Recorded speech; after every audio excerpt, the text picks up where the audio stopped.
key world figures than ever before assembled travel the streets of New York. At Yugoslav headquarters, Egypt's President Nasser talks with neutralist Marshal Tito. They share the goal of a third force alliance, weighing the balance between the Soviet and the West. Then Nasser goes on to the Soviet estate at Glen Cove, never before photographed by the American press, to be warmly greeted by Khrushchev, who bids high for the support of the smaller nations still uncommitted in the Cold War. In his first full day in this country, Nasser sees 4 other chiefs of state. At Harlem's Hotel Theresa, in a heavy press of security guards holding back throngs of demonstrators, Nasser and Fidel Castro begin a 90-minute talk. Nasser's travels typify the busy rounds of New York's VIP visitors. President Eisenhower returns to the city for the second time in 5 days. He rides through crowded streets accompanied by Cardinal Scullman. Officially, Ike is here to address the National Conference of Catholic Charities. He, too, has scheduled a series of conferences with major world figures. Cordial talks with one of the world's most powerful leaders, India's Prime Minister Nehru, cover a wide range of topics for a full hour. The details not revealed. Mr. Nehru, who has great prestige throughout the Asian and African nations, is regarded by many as a possible mediator of the grave Cold War tensions, which have been newly aggravated by Khrushchev's attacks on the UN.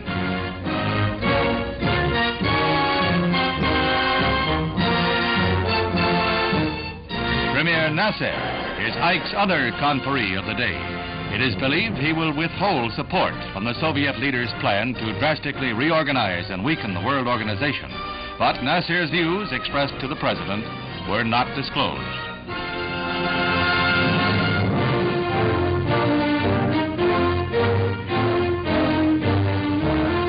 High drama comes at the General Assembly itself, where over a score of delegations are headed by chiefs of government.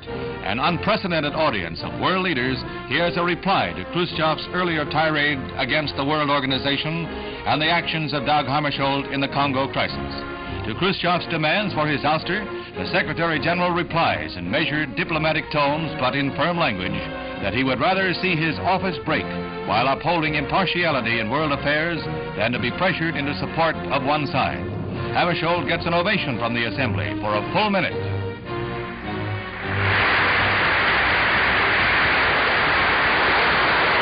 A notable exception, a table-pounding display of mock rage by Khrushchev and his cohorts grinning through their outburst.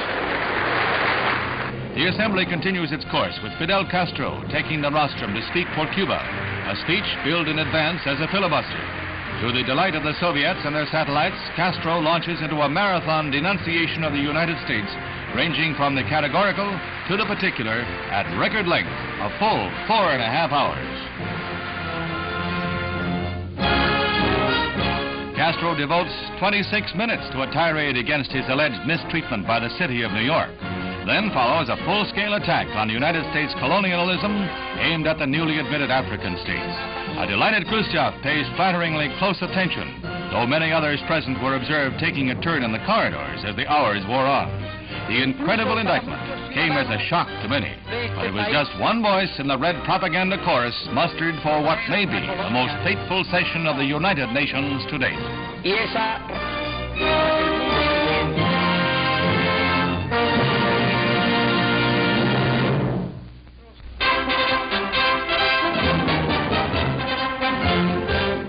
Notre Dame opens its 72nd football season on a broiling hot day for the benefit of guest team California.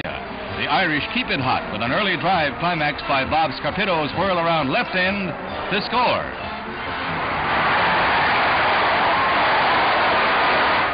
The Golden Bears roar back. Randy Gold pitches to Walt Arnold, who nimbly picks his way to the Notre Dame 3.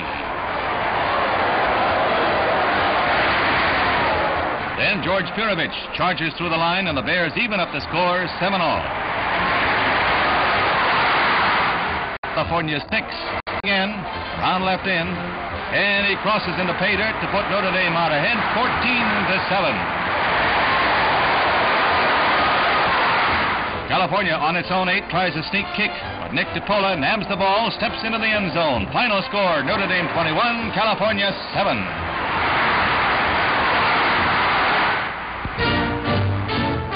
At College Park, Maryland, fans riding high from the Terps' winning opener last week get a jolt in a Texas game right in the first period when Jim Saxton snares a Maryland kick on his own 31 and runs it back all the way 69 yards for a touchdown.